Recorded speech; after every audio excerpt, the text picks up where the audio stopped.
નમસ્કાર વિદ્યાર્થી મિત્રો, આજના લેક્ચરમાં આપનું હાર્દિક સ્વાગત છે। આજે આપણે વાત કરીશું સ્વાધ્યાય 5.3 પ્રશ્ન નંબર 12 એટલે કે દાખલા નંબર 12 અને 13। ધ્યાનથી જુઓ।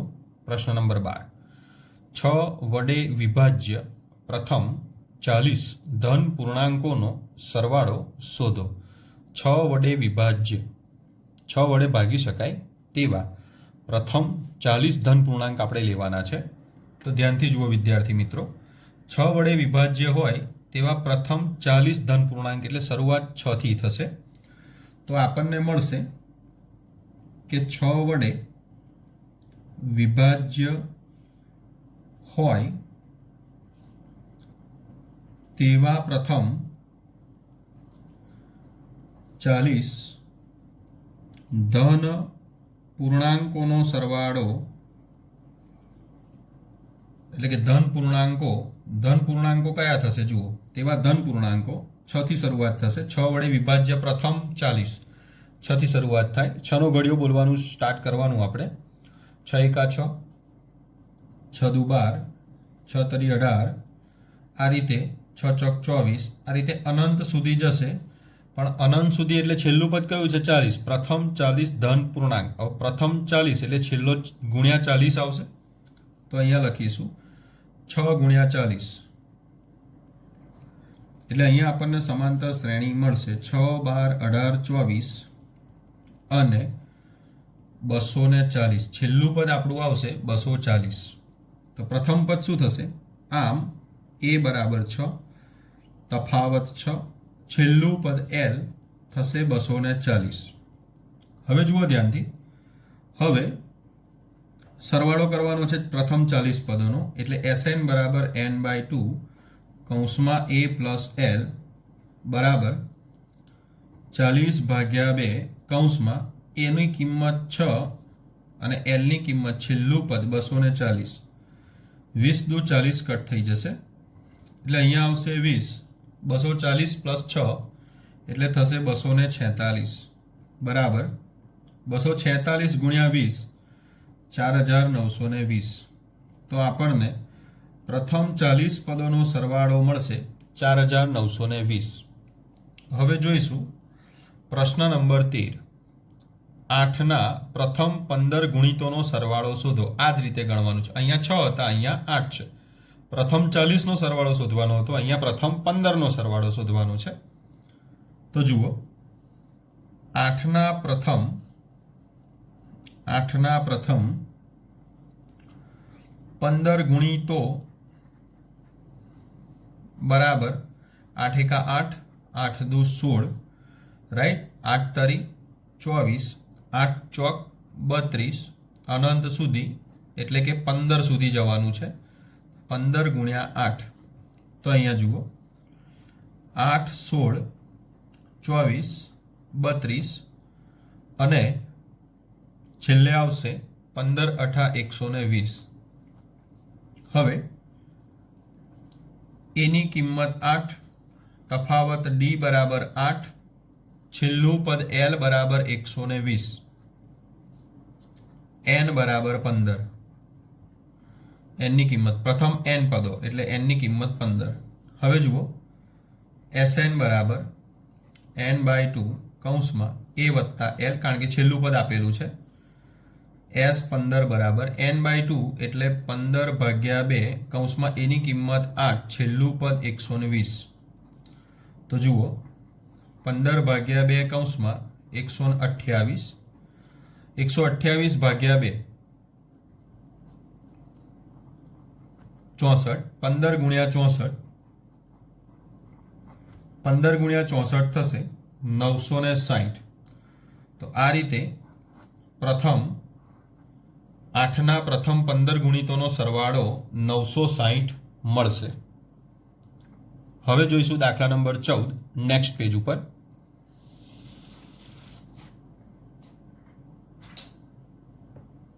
તો જુઓ દાખલા નંબર 14, 0 અને 50 વચ્ચેના અયુગ્મ પૂર્ણાંકોનો સરવાળો શોધો। અયુગ્મ 0 અને 50 વચ્ચેના અયુગ્મ કયા થાય? તો 0 અને 50 વચ્ચેના અયુગ્મ થશે 1, 3, 5, 7. છેલ્લો આવશે 49. છેલ્લો કોણ આવશે? 49. એની કિંમત 1 મળશે. એનની કિંમત આપણને મળશે, એન આપણે શોધવાનો છે. એનની કિંમત આપણે શોધવાની છે. કેટલા પૂર્ણાંકો છે એ આપણને ખબર નથી. અયુગ્મ પૂર્ણાંક આમાં કેટલા સમાવેશ થશે એ આપણને ખ્યાલ છે નહીં, એટલે એન શોધવો પડશે. ડી તફાવત. તફાવત આપણને આપ્યો છે 2. 3 ઓછા 1 એટલે 2, 5 ઓછા 3 એટલે 2, 7 ઓછા 5 એટલે 2. સામાન્ય તફાવત 2. હવે એ એન બરાબર એ પ્લસ એન માઇનસ 1 ગુણ્યા ડી. છેલ્લું પદ 49. છેલ્લું પદ 49 છે, એટલે એ એન કહેશો તો પણ ચાલશે, એલ કહેશો તો પણ ચાલશે. અહીં આગળ 49 બરાબર એની કિંમત 1 વત્તા એન ઓછા 1 ગુણ્યા ડી એટલે 2. 49 ઓછા 1 બરાબર એન ઓછા 1 કૌંસમાં 2. 49 માંથી 1 જશે એટલે 48. આ બે ડાબી બાજુ જાય એટલે ભાગાકારમાં એન ઓછા 1. 48 ભાગ્યા 2 એટલે આવશે 24. ઓછા 1 ડાબી બાજુ આવશે એટલે પ્લસ 1 બરાબર એન. એનની કિંમત મળશે 25. એનની કિંમત મળી ગઈ 25. હવે છેલ્લું પદ આપેલું છે એટલે એસએન બરાબર n/2 કૌંસમાં a પ્લસ એલ સૂત્રનો ઉપયોગ કરીશું. 25 ભાગ્યા 2 એની કિંમત 1 અને છેલ્લું પદ 49. 49 ને 1 50. 25 ભાગ્યા 2 ગુણ્યા 50. 25 દુ 50 કટ થઈ જશે. 25 ગુણ્યા 25 એટલે 625. તો આમ 25 પદ એટલે કે અયુગ્મ પૂર્ણાંકોનો સરવાળો કેટલો? 625. 25 પદ હતા, n બરાબર 25 એટલે s 25 બરાબર 625. હવે જુઓ, ધ્યાનથી સમજો આ પ્રશ્ન. નિર્માણ કામ માટે થયેલ કરારમાં નિશ્ચિત તારીખ કરતાં વિલંબથી પૂરા થતા કામ માટે નીચે પ્રમાણે દંડની જોગવાઈ છે. પ્રથમ દિવસ માટે ₹200, બીજા દિવસ માટે ₹250 એટલે કે 250, ત્રીજા દિવસ માટે ₹300 વગેરે. પ્રત્યેક દિવસ માટે દંડની રકમ આગળના દિવસ કરતાં ₹50 વધુ છે. જો કોન્ટ્રાક્ટર 30 દિવસનો વિલંબ કરે તો તેણે ભરવી પડતી દંડની રકમ શોધો. હવે અહીંયા દંડ, પેનલ્ટી, દંડ કેટલો લાગે છે એ આપણે શોધવાનું છે 30 દિવસનો વિલંબ કરે તો. હવે ધ્યાનથી સમજો. સૌ પ્રથમ સમાંતર શ્રેણી લખવી પડે. સમાંતર શ્રેણી પ્રથમ દિવસ એટલે આપણું પ્રથમ પદ 200 એટલે અહીંયા આવશે 200. બીજા દિવસે ₹50 વધી જશે 250. ત્રીજા દિવસે બીજા 50 વધશે 300. આ રીતે ક્યાં સુધી ચાલશે? 30 દિવસનો વિલંબ કરે તો પૈસા શોધવાના છે. એટલે ધ્યાનથી જોજો. પ્રથમ પદ 200, તફાવત રોજ ₹50 વધે છે એટલે તફાવત 50. એન એટલે પદનો ક્રમ, આપણે 30 દિવસ માટે શોધવાનું છે. 30 દિવસ એટલે એનની કિંમત 30. ભરવી પડતી દંડની રકમ એટલે આપણે શોધવાનું છે S30. હવે ધ્યાનથી જુઓ, છેલ્લું પદ આપ્યું નથી. હવે છેલ્લું પદ નથી આપ્યું તો SN બરાબર n/2 કૌંસમાં 2a પ્લસ n-1 ગુણ્યા ડી. આ સૂત્રનો ઉપયોગ કરીશું. આપણે આ સૂત્ર વપરાશે કારણ કે છેલ્લું પદ આપ્યું નથી. હવે ધ્યાનથી જુઓ, SN બરાબર n/2, એનની કિંમત 30 ભાગ્યા 2, એની કિંમત 200 પ્લસ n-1 એટલે 30 ઓછા 1 ગુણ્યા ડીની કિંમત 50. હવે જુઓ ધ્યાનથી, 30 ભાગ્યા 2 એટલે 15, 200 ગુણ્યા 2 એટલે 400, 30 ઓછા 1 એટલે 29 ગુણ્યા 50. હવે જુઓ ધ્યાનથી, 400 પ્લસ 29 ગુણ્યા 50 એટલે કે 1450 હવે 1450 પ્લસ 400 એટલે 1850. 1850 ગુણ્યા 15 એટલે 27,750 રૂપિયા દંડ ભરવો પડે. એટલે આ તો 30 દિવસ માટેનો દંડ. રૂપિયામાં હતો એટલે આપણે એકમ લખ્યો રૂપિયા. તો કોન્ટ્રાક્ટરે 30 દિવસ વિલંબ કરે તો 27,750 રૂપિયા દંડ ભરવો પડશે. ધ્યાનથી ફરી એકવાર જોઈ લઈએ વિદ્યાર્થી મિત્રો, ધ્યાનથી સમજી લો. પ્રશ્ન જ સમજવાનો છે. નિર્માણ કામ માટે પ્રથમ દિવસ જો એ નિશ્ચિત જે એની તારીખ ફિક્સ હોય એ તારીખ પછી જો વિલંબ એટલે મોડા પૈસા ભરે તો શું થશે? પ્રથમ દિવસ માટે 200 રૂપિયા છે, બીજા દિવસથી રોજ 50 રૂપિયા વધતા જશે એટલે 250, 300, 350, 400, 450 એવી રીતે. પ્રત્યેક દિવસ માટે દંડની રકમ આગળના દિવસ કરતાં ₹50 વધુ છે. જો કોન્ટ્રાક્ટર 30 દિવસ પૈસા ના ભરે, 30 દિવસ પછી પૈસા ભરે તો એને કેટલા પૈસા ચૂકવવા પડે? દંડની રકમ શોધો. તો આપણે SN બરાબર n/2 કૌંસમાં 2a પ્લસ n-1 ગુણ્યા d આ સૂત્રનો ઉપયોગ કરીશું, કારણ કે આપણને અહીંયા છેલ્લું પદ આપેલું નથી. જો છેલ્લું પદ આપેલું હોત તો આપણે SN બરાબર n/2 કૌંસમાં a પ્લસ l ડાયરેક્ટ સૂત્ર મૂકી શકત. તો હવે જુઓ 30/2 એટલે 15, 200 દુ 400, 30 ઓછા 1 એટલે 29 અને ગુણ્યા 50, 29 ગુણ્યા 50 1450, 1450 પ્લસ 400 1850, 1850 ગુણ્યા 15 એટલે 27,750 રૂપિયા દંડ ભરવો પડે જો 30 દિવસનો વિલંબ કરે તો. સારું, હવે જોઈશું દાખલા નંબર 16 નેક્સ્ટ પેજ ઉપર.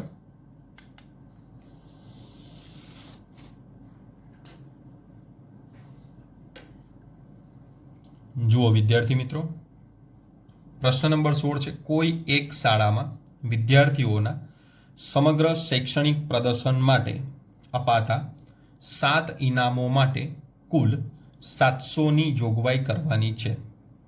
ઇનામ 7 જ આપવાના છે. ટોટલ રૂપિયા છે 700. ધ્યાનથી સમજજો. જો પ્રત્યેક ઇનામ આગળના ઇનામ કરતાં ₹20 ઓછું હોય તો પ્રત્યેક ઇનામની રકમ શોધો. હવે જુઓ શું કરવાનું છે.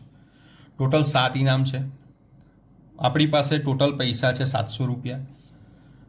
હવે 7 ઇનામને પ્રત્યેક ઇનામની આપણે રકમ શોધવાની છે, એટલે પ્રત્યેકને કેટલા રૂપિયા મળ્યા, એટલે એનો મતલબ એવો થયો કે સમાંતર શ્રેણી શોધવાની છે. હવે ધ્યાનથી સમજો. પહેલા નંબરને કેટલું ઇનામ મળ્યું એ આપણને ખબર છે નહીં. બીજા નંબરને કેટલું ઇનામ મળ્યું એ ખબર નથી. ત્રીજા નંબરને કેટલું ઇનામ મળ્યું ખબર નથી. સારું, પહેલું ઇનામ જેને મળ્યું એ ધારો કે આપણે એ લઈ લઈએ અથવા તો x લઈ લઈએ, તો બીજા નંબરને જે મળે એ 20 રૂપિયા ઓછું મળે. એટલે કે ધારો કે પહેલા નંબરને એ રૂપિયા મળ્યા તો બીજા નંબરને એ ઓછા 20, ત્રીજા નંબરને એનાથી પણ ઓછા 20 રૂપિયા મળ્યા એટલે એ ઓછા 20 એટલે 2 વખત 20 ઓછા થશે એટલે એ ઓછા 40. જેનો ચોથો નંબર આવે એને એનાથી ઓછા પૈસા મળ્યા એટલે બીજા 20 રૂપિયા ઓછા કરો તો 40 અને બીજા 20 એટલે 60. રાઈટ? જુઓ સમજીએ આપણે. બધા જ 7 ઇનામના કુલ ₹700 છે. એટલે એનની કિંમત 7 એટલે S7 બરાબર 700. એનની કિંમત 7, કારણ કે ટોટલ 7 ઇનામ છે. હવે પ્રથમ ઇનામ કેટલું આપ્યું નથી ખબર, તો શું કરીશું? ધારો કે પ્રથમ ઇનામ રૂપિયા A છે, તો બીજું ઇનામ આના કરતાં 20 રૂપિયા. દરેકને આગળના જેમ વધતો જાય એમ 20 રૂપિયા ઓછું થતું જાય. બીજું ઇનામ બરાબર એ ઓછા 20. તો ત્રીજું ઇનામ બરાબર એ ઓછા 40, કારણ કે 20 વધતા જશે જેમ ઇનામનો ક્રમ વધતો જાય. રાઈટ? પ્રથમ ઇનામ છે તો પ્રથમથી પછી બીજું થયું એટલે ત્રીજાથી ચોથું થશે એટલે ફરી ઘટશે. જેમ ઇનામનો ક્રમ ઘટતો જાય એમ 20 રૂપિયા વધતા જાય. એટલે હવે જુઓ ત્રીજું ઇનામ, પછી ચોથું ઇનામ, આનાથી 20 વધ્યા બીજા એટલે 60, કારણ કે દરેકમાં 20 ઓછા થાય છે. આવું માઇનસ માઇનસ શું થઈ જાય? પ્લસ થઈ જાય. ધારો કે હું આને સમજાવું તો અહીંયા જુઓ, એ આના કરતાં 20 ઓછા એટલે એ ઓછા 20, પછી આના કરતાં બીજા 20 ઓછા એટલે અહીંયા કેટલા હતા? તો અહીંયા હતા એ ઓછા 20 અને બીજા 20 ઓછા કર્યા તો શું થયું? આ તો આ થયું એ ઓછા 20 ઓછા 20 એટલે કેટલા થયા? ઓછા ઓછા વધતા એટલે ઓછા 40, બરાબર. એ જ રીતે અહીંયા શું થાય? અહીંયા કેટલું હતું આગળવાળાને? એ ઓછા 40, એમાં બીજા 20 ઓછા કર્યા તો શું થયું? ઓછા ઓછા વધતા 40 ને 20 60. આ રીતે પાંચમું ઇનામ કેટલું આવશે? એ ઓછા 80. છઠ્ઠું ઇનામ એ ઓછા 100. સાતમું ઇનામ એ ઓછા 120, બરાબર. આ રીતે તો આ રીતે આપણે ક્યાં સુધી જવાનું? 7 પદ સુધી જવાનું છે. અને પ્રત્યેક ઇનામની આપણે શું કરવાનું છે? પ્રત્યેક ઇનામની કિંમત એટલે કે રકમ શોધવાની છે. તો આ રીતે આપણે આગળ વધતા રહીશું. તો જુઓ, ચોથું ઇનામ એ ઓછા 60 હતું, બરાબર. પાંચમું ઇનામ એ ઓછા 80. છઠ્ઠું ઇનામ એ ઓછા 100. સાતમું ઇનામ એ ઓછા 120. યાદ રાખજો. ચલો, સામાન્ય તફાવત કેટલો આવશે વિદ્યાર્થી મિત્રો? સામાન્ય તફાવત આવશે 20, પરંતુ 20 કેવા થાય છે? ઓછા થાય છે. જુઓ, 20 કેવા થાય છે? ઓછા થાય છે એટલે -20 આવશે. કેમ ના આવશે? જુઓ, બીજું પદ એ ઓછા 20, ઓછા પ્રથમ પદ એ કેન્સલ, કેટલા આયા? ઓછા 20. હજુ જોઈએ, ત્રીજું પદ ઓછા બીજું પદ, ત્રીજું પદ એ ઓછા 40 ઓછા, બીજું પદ એ ઓછા 20. આ માઇનસને અંદર લઈ જાઓ. એ ઓછા 40 ઓછા એ ઓછા ઓછા વત્તા 20, ઓછા એ વત્તા એ કટ, ઓછા 40 વત્તા 20 એટલે ઓછા 20. બોલો, સામાન્ય તફાવત કેટલો મળે છે? સામાન્ય તફાવત મળે છે -20. હવે જુઓ, હવે Sn બરાબર n/2 કૌંસમાં 2a પ્લસ n-1 ગુણ્યા d. n ની કિંમત કેટલી છે? n ની કિંમત છે 7 એટલે S7 ભાગ્યા 2.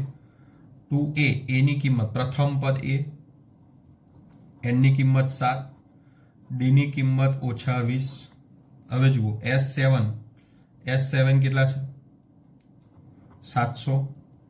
7 ભાગ્યા 2, 2a પ્લસ 6 ગુણ્યા ઓછા 20. હવે ધ્યાનથી સમજજો, આ બે ડાબી બાજુ જાય એટલે ગુણાકારમાં જાય, 7 ભાગાકારમાં જાય એટલે આવું લખાશે 700 ગુણ્યા 2 ભાગ્યા 7 બરાબર 2a ઓછા પ્લસ માઇનસ માઇનસ ઓછા વત્તા ઓછા 20 ગુણ્યા 6 120. હવે જુઓ, 7 ગુણ્યા 100 એટલે 700 એટલે 200, ઓછા 20 ડાબી બાજુ આવશે એટલે પ્લસ 120 બરાબર 2a. હવે જુઓ, 320 આ બે ડાબી બાજુ આવશે એટલે 2 એના બરાબર એ, માટે a બરાબર 320 ભાગ્યા 2 એટલે 160. તો પ્રથમ વિદ્યાર્થીને મળતું ઇનામ 160. પ્રથમ વિદ્યાર્થીને કેટલું ઇનામ મળ્યું? 160 રૂપિયા. તો હવે જુઓ, પ્રથમ વિદ્યાર્થીને 160 રૂપિયા, બીજા વિદ્યાર્થીને એનાથી 20 ઓછું 140 રૂપિયા, ત્રીજા વિદ્યાર્થીને એનાથી બીજું 20 ઓછું એટલે 120 રૂપિયા. 1 2 3 વિદ્યાર્થી થયા. ચોથો વિદ્યાર્થી 100 રૂપિયા, પાંચમો વિદ્યાર્થી 80 રૂપિયા, છઠ્ઠો વિદ્યાર્થી 60 રૂપિયા અને સાતમા વિદ્યાર્થીને 40 રૂપિયા ઇનામ મળે. તો આ રીતે આપણી સમાંતર શ્રેણી કેટલી થાય? પ્રથમ વિદ્યાર્થીને મળતું ઇનામ 160, બીજા વિદ્યાર્થીને એનાથી ઓછા 20 એટલે 140, ત્રીજા વિદ્યાર્થીને 120, ચોથા વિદ્યાર્થીને 100, પાંચમા વિદ્યાર્થીને 80, છઠ્ઠા વિદ્યાર્થીને 60 અને સાતમા વિદ્યાર્થીને 40. આ મેં સમજાવ્યું હતું એ રીતે તમે કેલ્ક્યુલેશન કરશો અથવા એની કિંમત મૂકશો તો તમને 100% જવાબમાં ખબર પડી જશે. એકદમ સહેલો દાખલો છે. હવે જોઈશું પ્રશ્ન નંબર 17 નેક્સ્ટ પેજ ઉપર.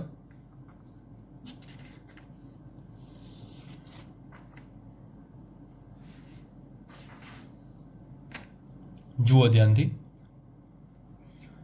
એક શાળામાં વિદ્યાર્થીઓ વાયુ પ્રદૂષણ ઓછું કરવા માટે શાળાની અંદર અને બહાર વૃક્ષ વાવવાનું વિચારે છે.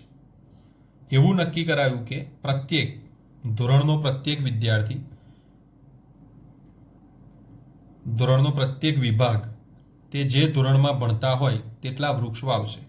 દાખલા તરીકે ધોરણ 1નો વિભાગ 1 વૃક્ષ, ધોરણ 2નો વિભાગ 2 વૃક્ષ, આવું ધોરણ 12 સુધી ચાલશે. દરેક ધોરણમાં 3 વિભાગ છે. 3 વિભાગ એટલે English medium, Gujarati medium, Hindi medium, આ રીતે, રાઈટ. 3 વિભાગ એટલે 3 મીડિયમ છે. ઓકે. આ વિદ્યાર્થીઓ દ્વારા કેટલા વૃક્ષનું વાવેતર થશે? પ્રશ્ન ધ્યાનથી સમજી લો પહેલા. જુઓ, હવે અહીંયા 12મા ધોરણ સુધી છે. પહેલા ધોરણથી લઈને 12મા ધોરણ સુધી, એટલે વર્ગોની સંખ્યા કેટલી થશે? 12. એટલે અહીંયા લખીશું વર્ગોની સંખ્યા 12 છે. દરેક વર્ગમાં 3 વિભાગ છે. દરેક વર્ગમાં 3 વિભાગ છે. વિભાગ એટલે મીડિયમ, બરાબર. ધારો કે અત્યારે આપણી સ્કૂલો હોય તો એમાં એક સ્કૂલમાં 2 મીડિયમ ચાલતા હોય, ઇંગ્લિશ મીડિયમ ને ગુજરાતી મીડિયમ. તો એવી રીતે અહીંયા 3 મીડિયમની વાત કરી છે. તો 3 મીડિયમમાં સ્કૂલ ચાલતી હોય તો 3 વિભાગ થાય. એટલે ધોરણ 1ના 3 ક્લાસ, ધોરણ 2ના 3 ક્લાસ, ધોરણ 3ના 3 ક્લાસ, ધોરણ 4ના 3 ક્લાસ. આ રીતે દરેક ધોરણના, 12મા ધોરણના પણ કેટલા ક્લાસ? 3 ક્લાસ. એ રીતે. તો માટે પહેલા ધોરણના વિભાગે વાવેલા વૃક્ષ,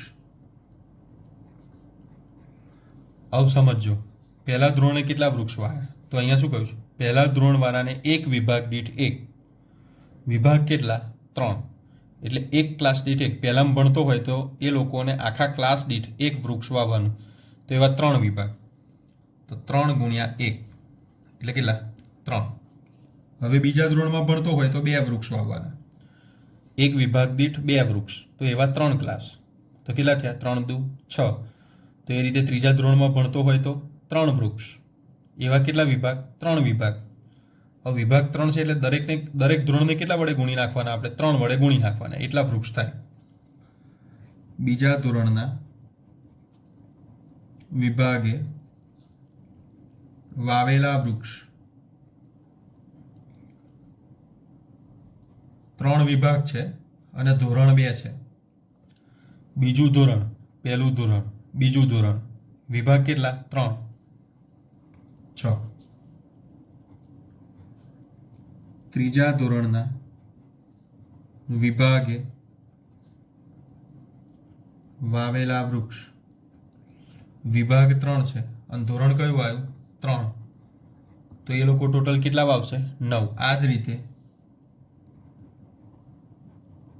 રીતે 12મા ધોરણના વિભાગે વાવેલા વૃક્ષ, હવે 12મામાં 3 વિભાગ, તો 3. ધોરણ કયું? 12. તો 12 તરી 36. છેલ્લું પદ કયું થશે? 36. તો આપણને સમાંતર શ્રેણી મળી ગઈ. સમાંતર શ્રેણી થશે 3, 6, 9 અને છેલ્લું પદ આવશે 36. તો હવે જુઓ એનની કિંમત કેટલી થશે? વર્ગોની સંખ્યા 12 એટલે આપણો n 12. એ બરાબર 3, તફાવત 3, કારણ કે વિભાગ 3 છે. જુઓ બરાબર. પછી એનની સંખ્યા તો ટોટલ 12 વર્ગ છે એટલે n બરાબર 12 પદ.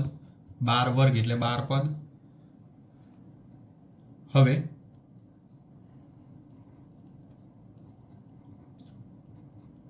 Sn બરાબર n/2 કૌંસમાં 2a પ્લસ n-1 ગુણ્યા d.